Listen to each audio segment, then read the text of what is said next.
Hello everyone, class 6 maths zone exercise 7.2 question number 2 add the following. निम्नलिखित को आपको जोड़ना है और जोड़ने के साथ साथ जो क्वेश्चन दिया गया है वो आपको किस फॉर्म में दिया गया है, कॉलम वाइज दिया गया है, कॉलम के फॉर्म में दिया गया है। कॉलम के फॉर्म में चाहे आप लेफ़्ट साइड से ऐड करना स्टार्ट करें या राइट साइड से स्टार्ट करना चाहें, आप ऐड कर सकते हैं। ऐड करने का तरीका आपको बताया ही गया है।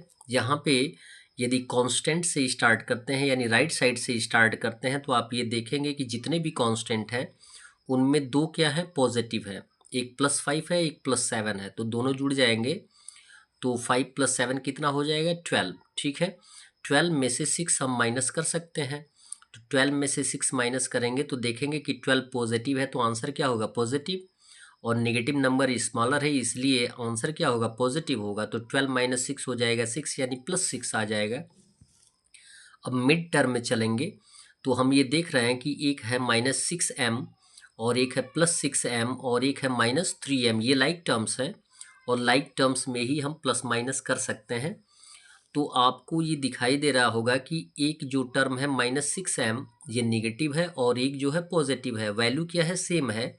तो ये दोनों क्या हो जाएंगे, क्रॉस आउट हो जाएंगे। बचेगा क्या हमारा, -3m। तो आंसर के रूप में लिख देंगे -3m। ठीक है, अब पॉजिटिव के रूप में m² की बारी आती है। तो जो थर्ड टर्म है, लेफ्ट टर्म, वो है 11m² + 2m² और -m²। तो अब आप ये देख सकते हैं कि ये दोनों पॉजिटिव हैं, दोनों जुड़ जाएंगे। 11 में 2 ऐड कर देंगे तो कितना आएगा, 13m²। 13 में से 1m² को माइनस कर देंगे तो आंसर 12m² आ जाएगा। बी दिया गया है 3x - 3y - 2z में हमें ऐड करना है 5x + 7y - 4z। और एक टर्म, एक एक्सप्रेशन और ऐड करना है -7x + 2y + 4z को। अब या तो आप राइट साइड से ऐड करिए या लेफ़्ट साइड से ऐड करिए या मिड से ऐड करिए, लेकिन किस में आपको ऐड करना है वो आप जानते हैं, लाइक टर्म का। लाइक टर्म हम राइट साइड से ही स्टार्ट करेंगे तो देखेंगे कि -4z और +4z सेम वैल्यू है लेकिन अपोजिट साइन है, ये क्रॉस आउट हो जाएगा। तो जो लाइक टर्म में बच जाएगा वही हमारा आंसर होगा, -2z। ठीक है, अब मिड टर्म में आएंगे तो यहाँ पर देखेंगे दो पॉजिटिव हैं, दोनों जुड़ जाएंगे। तो 7 + 2 कितना हो जाएगा, 9y। 9y में से -3y कर देंगे तो आपका आंसर आ जाएगा +6y। अब उसके बाद लास्ट टर्म जो आया है, जैसे 3x 5x और -7x, तो ये दोनों जो पॉजिटिव हैं ये एक साथ जुड़ जाएंगे। तो 5 + 3 कितना हो जाएगा, 8x हो जाएगा। 8 में से 7 माइनस कर देंगे तो कितना आ जाएगा, 1x, यानी 1 ऑलरेडी काउंट होता है, लिखा नहीं जाता है। तो हमारा आंसर आ जाएगा x + 6y - 2z। सी दिया गया है 3xy - 5yz - 7zx और लाइक टर्म को ठीक लाइक टर्म के साथ लिखा गया है। ये है -5xy और +8yz और -3z, सॉरी zx है। और फिर ऐड करना है +2xy - 3yz + 8zx। अब राइट साइड से स्टार्ट करें। राइट साइड से स्टार्ट करेंगे तो देखेंगे कि सभी कॉमन है, केवल सिंबल में डिफरेंस है।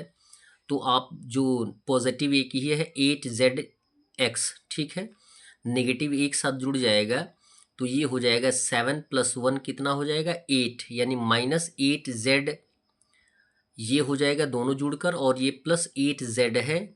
और आप ये देख सकते हैं कि वैल्यू क्या हो गया, सेम हो गया। जब वैल्यू सेम हो गया तो ये वैल्यूज़ क्या हो जाएंगे, अपोजिट साइन के कारण क्रॉस आउट हो जाएंगे। तो आंसर कितना आएगा, 0 आएगा। मिड टर्म में आएंगे तो आप देख सकते हैं कि पॉजिटिव +8yz है। अब नेगेटिव को एक साथ ऐड कर देंगे तो माइनस माइनस जुड़ जाता है, लेकिन आंसर में ही आंसर आता है। तो -5 और -3 हो जाएगा -8yz। और यहाँ पे क्या है, +8yz है। वैल्यू क्या है, सेम आ गया, नेगेटिव और पॉजिटिव का। और सिंबल क्या हो गया, डिफरेंट हो गया। तो ये दोनों क्या हो जाएंगे, क्रॉस आउट हो जाएंगे। तो आंसर क्या आएगा, 0। नेक्स्ट लास्ट टर्म दिया गया है 3xy, ये पॉजिटिव है और यहाँ पे 2xy पॉजिटिव है, दोनों जुड़ जाएगा तो 3 + 2 कितना हो जाएगा, 5xy, यानी दोनों पॉजिटिव हो जाएगा। और यहाँ पे नेगेटिव दिया गया है -5xy, यानी वैल्यू क्या हो गया, सेम हो गया और सिंबल जो हो गया अपोजिट हो गया, तो ये सब क्या हो जाएंगे, क्रॉस आउट हो जाएंगे। तो आंसर हमारा आएगा 0। डी दिया गया है 7x square minus 3xy plus Y square में ऐड करना है -x 9x square minus 5xy plus 2y square, और यहाँ पे दिया गया 4x square minus xy minus 6y square. अब देखें राइट साइड से काउंट करें तो राइट साइड लाइक टर्म्स दिए गए हैं, यहाँ पे दोनों पॉजिटिव हैं तो 2 + 1 कितना हो जाएगा, ये हो जाएगा आपका 3y स्क्वायर। 3y स्क्वायर में से -6y स्क्वायर को हमें सॉल्व कर देना है। ठीक है, तो हमें हमारे पास दो इंटीजर्स हैं, एक नेगेटिव और एक पॉजिटिव, तो हम क्या करेंगे माइनस, और यदि ग्रेटर इंटीजर नेगेटिव होता है तो आंसर क्या होता है, माइनस होता है। 6 में से 3 माइनस कर देंगे तो आंसर आ जाएगा -3y स्क्वायर, जिसको हम पुटअप कर देंगे, रख देंगे। फिर मिड टर्म में आएंगे तो ये आप देख सकते हैं कि तीनों जो टर्म दिए गए हैं लाइक टर्म जो है वो तीनों नेगेटिव है, तो जितने भी नेगेटिव इंटीजर होते हैं एक साथ जुड़ जाते हैं, लेकिन आंसर क्या होता है, माइनस में आता है। 3 + 5 हो जाएगा 8, 8 + 1 हो जाएगा 9, यानी -9xy हो जाएगा। अब यहाँ लास्ट टर्म में आएंगे तो हमारे पास एक टर्म है -9x स्क्वायर, ये नेगेटिव है। पॉजिटिव जो होगा जुड़ जाएगा, 7 + 4 हो जाएगा 11x स्क्वायर, तो लिख देंगे +11x स्क्वायर। क्लियर, एक नेगेटिव एक पॉजिटिव, तो हम क्या कर देंगे माइनस, यानी ग्रेटर नंबर क्या है, पॉजिटिव है, तो आंसर भी क्या होगा, पॉजिटिव होगा। 11 में से 9 माइनस कर देंगे तो आंसर आ जाएगा 2x स्क्वायर। क्लियर है, तो हमारे पास आंसर आ जाएगा 2x square minus 9xy minus 3y square. That's all. Video को लाइक करें और चैनल को अवश्य सब्सक्राइब करें, साथ में अन्य मित्रों को भी बताने का प्रयास करें कि आपके इस चैनल पे मैथ्स आइकॉन क्लास 5th का सॉल्यूशन मिलेगा। धन्यवाद।